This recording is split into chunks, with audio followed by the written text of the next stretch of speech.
Hello friends, नमस्कार and welcome to Komal Nahata official. इस video में हम बात करेंगे Warner Brothers, Hollywood studio Warner Brothers ने जो ऐलान किया है और उसके रिपरकशंस क्या हो सकते हैं। लेकिन सबसे पहले आपको याद दिला दूं, अगर आपने अभी तक हमारे चैनल कोमल नाहटा ऑफिशियल को सब्सक्राइब ना किया हो तो इस वीडियो को देखने के बाद जरूर कीजिएगा।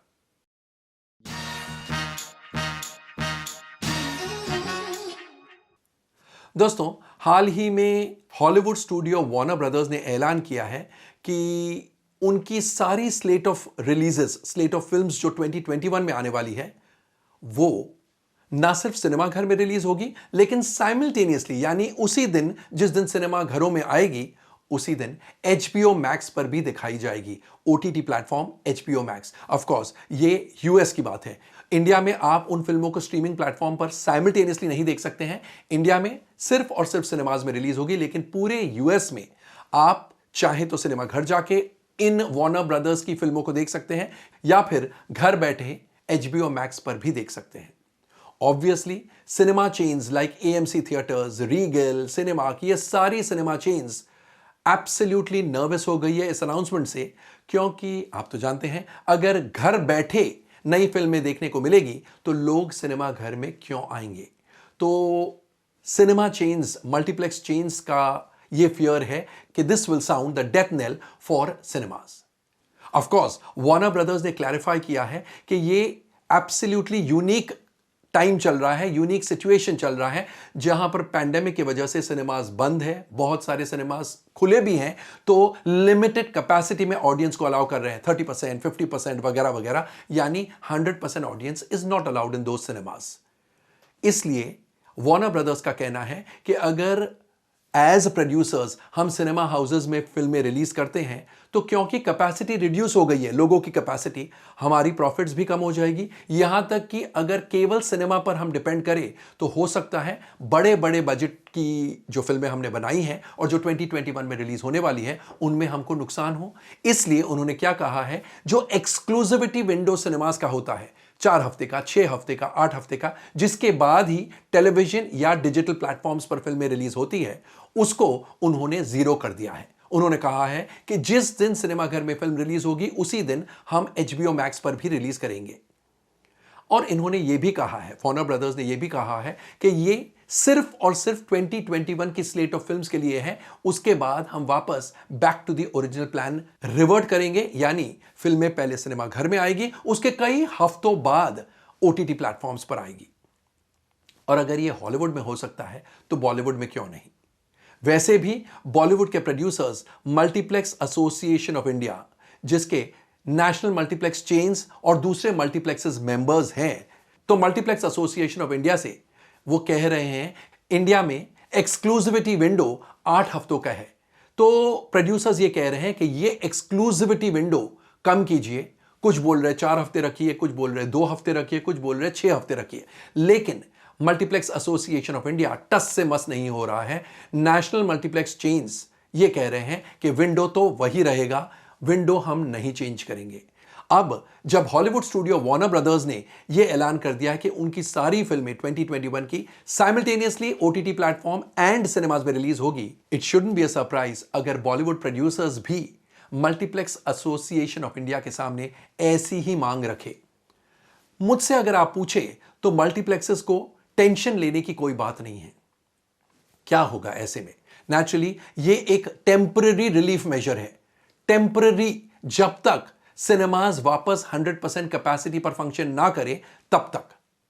और इसके प्लस पॉइंट्स भी है। अब आप पूछेंगे इसका क्या प्लस पॉइंट हो सकता है सिनेमा इंडस्ट्री के लिए? यह प्लस पॉइंट हो सकता है, सबसे पहले तो यह बात जानकर आपको बहुत बहुत ताज्जुब होगा कि इंडिया का जो पॉपुलेशन है उसमें से केवल 5% लोग सिनेमा घर में जाते हैं। जी हां, 95% of the population of India cinema घर पहुंचती ही नहीं है। अब इसका मतलब यह है कि इस 95% पॉपुलेशन में 2 तरह के लोग हैं। एक तो वो जो बॉलीवुड की फिल्में देखते ही नहीं है, और दूसरा सेक्शन ऑफ पॉपुलेशन वो जो बॉलीवुड की फिल्में देखती है, सिनेमा घर नहीं जाती है, या तो टेलीविजन पर देखती है या OTT प्लेटफॉर्म्स, जिन्हें हम स्ट्रीमिंग प्लेटफॉर्म्स भी कहते हैं, उन पर देखती है। अब जो OTT प्लेटफॉर्म या टेलीविजन पर देखती है फिल्में, वो तो ठीक है, वो बॉलीवुड की ऑडियंस है, हालांकि सिनेमा ऑडियंस नहीं है। लेकिन think about that huge population जो हिंदी फिल्में देखती ही नहीं है। जब नई फिल्में घर बैठे ऐसी पॉपुलेशन देख सकती है तो धीरे धीरे वो ये जानने लगेगी कि बॉलीवुड में भी अच्छी फिल्में बनती हैं। हम इतने साल बॉलीवुड की फिल्में नहीं देखते थे, ये सोच के कि क्या पड़ा है, क्या रखा है ऐसी फिल्मों में। जब एक के बाद एक, एक के बाद एक, एक के बाद एक नई नई फिल्में उन्हें देखने को मिलेगी तो वो सोचेंगे यार बॉलीवुड की फिल्में तो अच्छी हैं। और वो ऑडियंस जो बॉलीवुड से कोई ताल्लुक नहीं रखती थी वो धीरे धीरे धीरे धीरे बॉलीवुड के फैंस में कन्वर्ट हो जाएगा। मेरा यह मतलब नहीं है कि जो भी बॉलीवुड के बिल्कुल फैंस नहीं थे, बॉलीवुड से एब्सोल्युटली मुंह फेर के बैठे थे, वो 100% कन्वर्ट हो जाएंगे।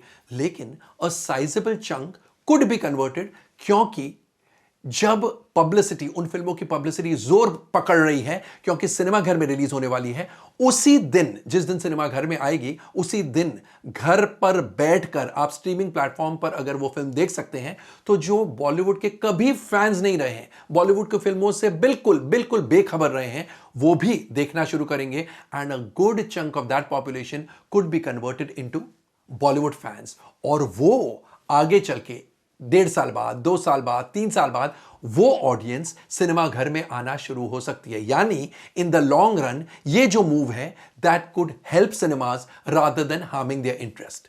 वैसे भी आपको याद होगा 1980s और 1990s में जब इंडिया वीडियो राइट्स नए नए आए थे, यानी आप घर बैठकर वीडियो कैसेट वीसीआर में डालकर आप फिल्म देखते थे। इंडिया वीडियो राइट्स, उन राइट्स को कहा जाता था। पहले उनके राइट्स सिनेमा घर में फिल्म रिलीज होती थी उसके कई हफ्तों या महीनों बाद आते थे।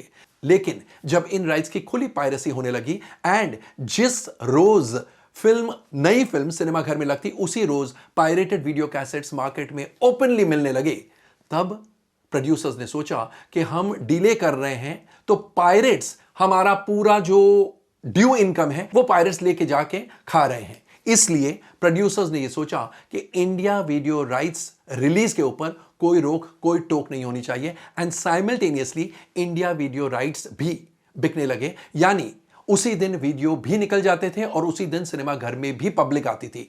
जब यह लीगलाइज हुआ तब उस जमाने में 80s, late 80s and early 1990s में प्रोड्यूसर्स ने बहुत शोर मचाया और यह कहा यह इंडस्ट्री खत्म, हम तो बर्बाद हो गए। लेकिन ऐसा कुछ नहीं हुआ, ना वो बर्बाद हुए ना ये इंडस्ट्री खत्म हुई।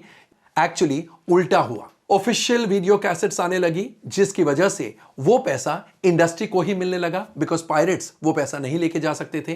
प्लस इंडिया वीडियो राइट्स के दाम बढ़ते गए बढ़ते गए बढ़ते गए एंड प्रोड्यूसर्स के लिए एक बहुत सॉलिड सोर्स ऑफ रेवेन्यू पैदा हो गया। और उनमें से जो घर बैठकर फिल्में देखते थे उनमें से कई लोगों ने यह सोचा कि सिनेमा घर में भी जाना चाहिए, फिल्में तो बहुत मजेदार हैं, बड़े पर्दे पर देखने का मजा कुछ और ही होगा, और इसलिए सिनेमा गोइंग ऑडियंस बढ़ी।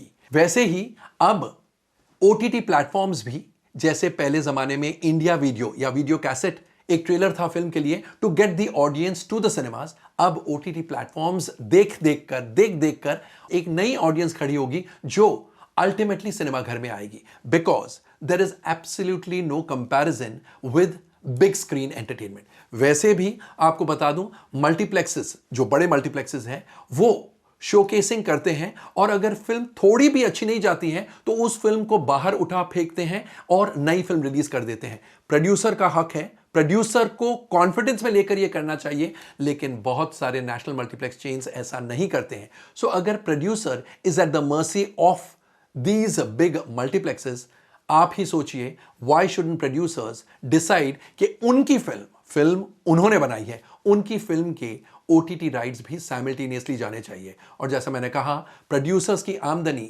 फ्रॉम ओटीटी प्लेटफॉर्म्स बढ़ेगी, बिकॉज अगर 8 हफ्ते बाद आप उस ओटीटी प्लेटफॉर्म को कहते हैं कि ये फिल्म चला सकते हैं, ऑन द अदर हैंड आप ये कहते हैं, अब ये कहेंगे अगर ये इंडिया में भी होने लगा कि आप साइमल्टेनियसली जिस दिन हमारी फिल्म सिनेमा घर में लगेगी उसी दिन आप रिलीज कर सकते हैं, तो ऑब्वियसली इस पोजीशन में प्रोड्यूसर्स को डेफिनेटली 1.5 गुना या हो सकता है 2 गुना पैसा भी मिले, तो प्रोड्यूसर्स की आमदनी बढ़ गई एंड लॉन्ग टर्म में सिनेमा गोइंग ऑडियंस भी बढ़ेगी। है ना ये win win situation for everybody. इसलिए मैं कहता हूं कि वार्नर ब्रदर्स ने जो ऐलान किया है कि हम 2021 स्लेट ऑफ फिल्म्स पूरी की पूरी यूएसए में सिनेमास के साथ साथ HBO मैक्स पर भी रिलीज करेंगे। ये खुशी की बात है। इस न्यूज़ को सेलिब्रेट करना चाहिए, ना कि रिग्रेट करना चाहिए, चाहे आप सिनेमा हाउस हो या फिर प्रोड्यूसर या कोई भी और हिस्सा हो फिल्म इंडस्ट्री का। दोस्तों, कैसा लगा हमारा ये वीडियो जहां पर हमने वार्नर ब्रदर्स के लेटेस्ट अनाउंसमेंट के बारे में और अगर ये इंडिया में आता है तो उसके क्या रिपरकशंस होंगे उसके बारे में बताया। कमेंट सेक्शन में जाकर अपने कमेंट जरूर पोस्ट कीजिएगा। एक और बात याद रहे, इस प्रकार की एब्सोल्युटली ट्रेड की खबरें एंड एब्सोल्युटली अवन फ्रेश खबरें, उनका एनालिसिस आपको और कोई चैनल नहीं देता है, सिर्फ और सिर्फ कोमल नाहटा ऑफिशियल देता है। तो won't you like to subscribe to the channel? What are you waiting for? Do it right now. And जैसा मैं हमेशा इन दोनों कहता हूं, stay safe, stay relevant and of course stay tuned.